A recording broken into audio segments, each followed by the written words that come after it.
Hello guys, I welcome you all to this lecture once again. Really excited and I thank God for this wonderful moment.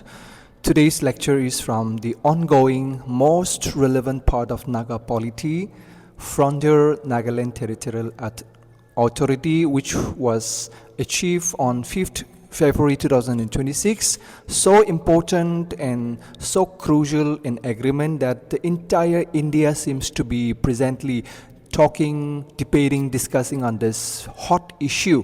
So it becomes important now to calculate the pros and cons of this monumental historic event which was achieved this year. So let's all discuss on this very important issue of ENPO. The Naga political issue is quite unique, so as the demand of the Naga people to the central government of India is also unique. Because the government of India today is confronted by two separate demands of Naga people. One is the ongoing unresolved Indo-Naga political issue, one of the longest surviving political negotiations in the history. Almost all the leaders of Naga national movements are dying today, waiting for an acceptable solution, a solution which never seems to be coming to the Naga people. The next is the demand of ENPO for a separate frontier Nagaland state. So one is demand of autonomy from New Delhi, the other is separation of authority from Kohima. So both are highly very significant demand of Nagas. But today in this lecture we will concentrate on the ongoing latest development facing ENPO, which is described by the Prime Minister of India, Modi, also as an historic settlement of the Naga people. A brief history about ENPO in its demand. On 25th November 2010, that is exactly 5 years after the formation of ENPO, the leaders of ENPO submitted a formal memorandum to the then government of India, that is Congress under Prime Minister Manmohan Singh. So the Congress government at the center immediately rejected, saying that it is not possible. So the response of the Congress government was that immediately it was rejected, saying that not possible. And the only solution that the Congress government of the day could propose was developmental package. So not just central government but even state also, to compensate the neglect in underdevelopment, the state and center, they offered ENPO developmental package, which was rejected twice by ENPO, saying that it was coming too late and also too little, and they stick to the statehood demand. So this is a brief history about how it all started. And 2 years after that, on May 14, 2012, BJP president, that is Nitin Gadkari, promised to grant statehood if voted to power in 2014 16th Lok Sabha election. So which was once again reaffirmed in 2021-22 by Amit Shah. This is later on only. But the most important is what happened in May 2012. The promise made by BJP that they will grant statehood to the eastern people if they come back to power in 2014-16 general election. So the support was given, and this was no doubt this was a huge hope and aspiration for the people of this eastern Nagaland. So there was, when BJP won the election in 2014, a lot of rejoicing, a lot of celebration was also there in ENPO during that time. But later on, it was disappointment because BJP failed to deliver the big promise to the ENPO, and they have demonstrated a lot of resentment, a lot of disappointment was exhibited by the people of ENPO. And one instance was on 2024, ENPO writes to the Election Commission of India the intention to peacefully abstain from the upcoming 18th Lok Sabha election, which they successfully they did not participate. So the record was 0% voters turnout during this event, that is 18th Lok Sabha election.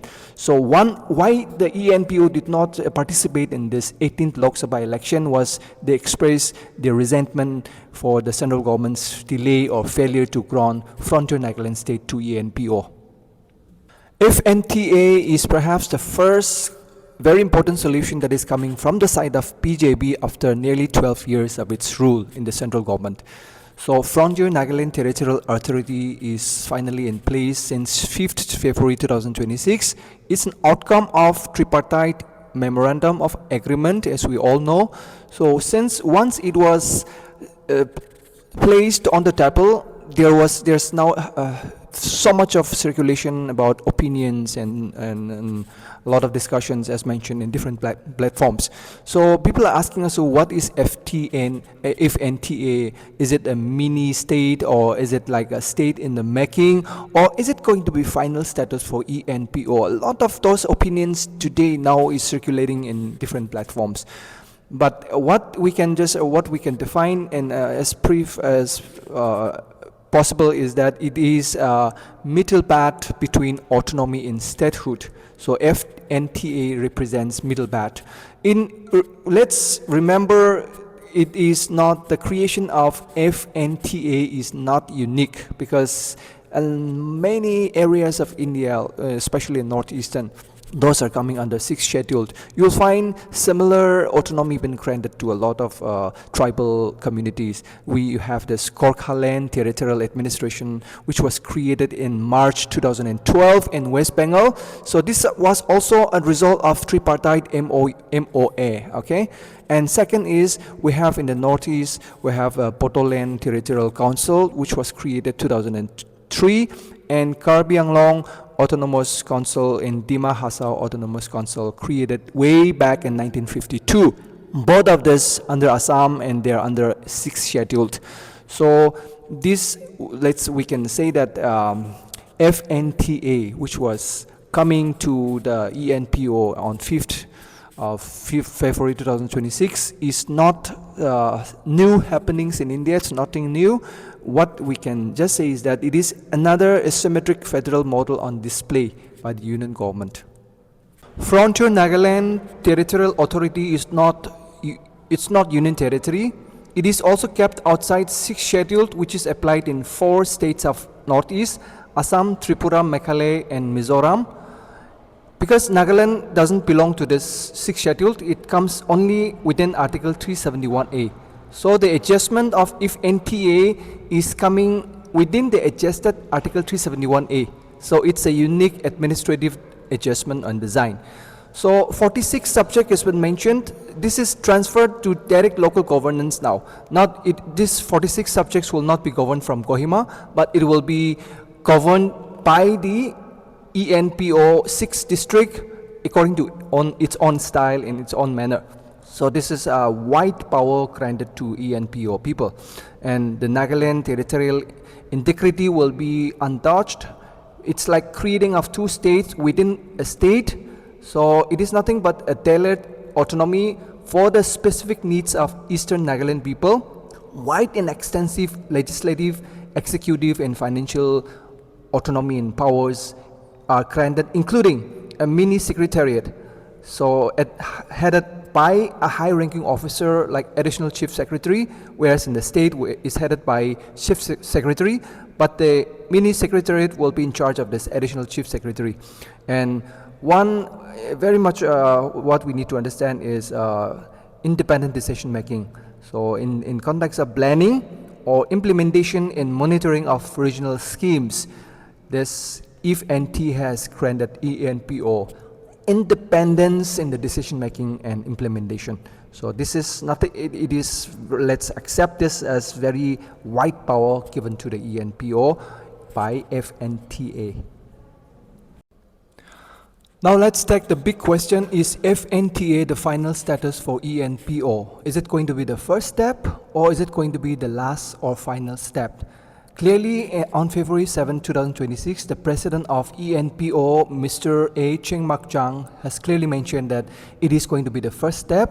He even clearly remarked that this is perhaps the beginning of a new administrative journey only for the ENPO. So ultimate aim goal will be attainment of statehood. And FNTA perhaps is not the end, but it is going to be the first only according to the ENPO president. But the most important is whether the statement or opinion shared by ENPO president, is it mutually shared opinion or not? What does the state of Nagaland or what does the center say?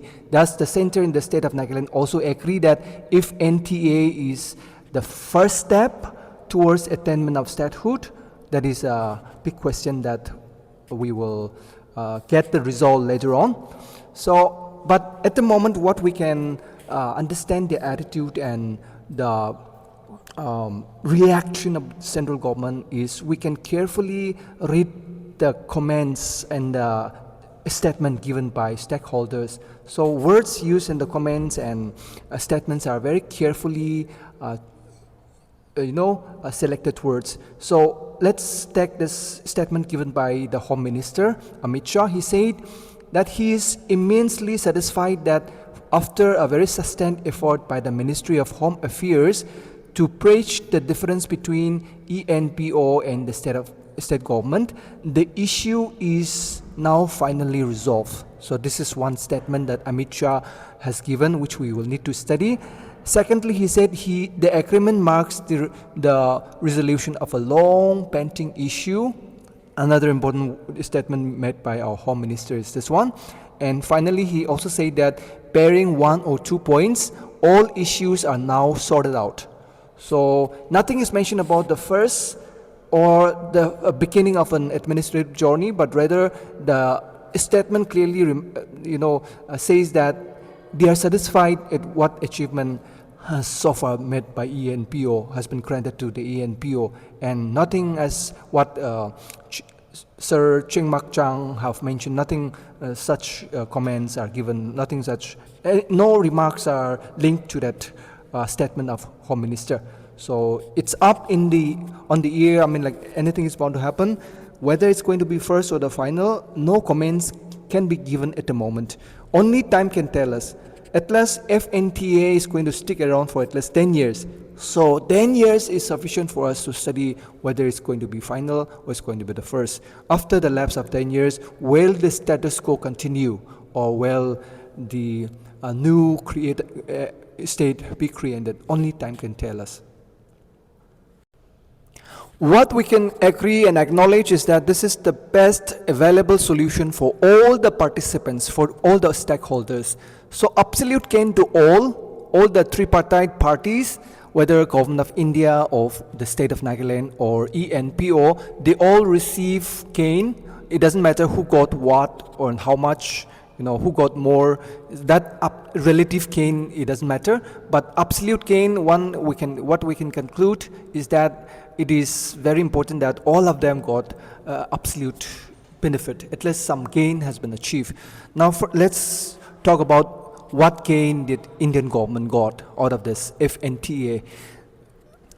Government of Indian government doesn't have to create a new state, because by that creation of FNTA within Article 371A and within the state of Nagaland, they have minimized unnecessary expenditure. Creating a new state is immense financial cost. Let's not forget this one, because building a new capital alone will cost 40,000 crore for the central government. This I'm giving you after the experience of Telangana. The formation of a new city alone, the new capital alone, can cost 40,000. Plus, it has administrative office, plus the government machineries, plus the infrastructure, plus the main force, so on and so forth. The list goes on and on. So expenditure for the central government for creating a new state is not at all small. It's a huge expenditure. So a beneficiary of central government out of this FNTA is that the expenditure got reduced. They minimized it. And what did the Nagaland state got is that the Nagaland state are also benefited by this FNTA because territory is intact. Okay, the territory of Nagaland is not divided. Why would state government be happy to divide its own areas in territories? No state will be happy. No state government will be happy on dividing, on allowing center to divide its own territory. So Nagaland government is satisfied and happy that at least its area territory is intact. So this is another major takeaway from this FNTA for the government of Nagaland. And ENPO seems to have got a huge takeaway from this FNTA by granting major autonomy or major power over 46 items, and the transfer of financial allocation will be directly to this ENPO 6 districts only. So we'll just wind up here that the present adjustment of FNTA is a win-win for all of them. It's so much of absolute gain has been reached to all the three stakeholders of this FNTA. Thank you so much for listening to this lecture, and we will lecture ahead in future. Thank you.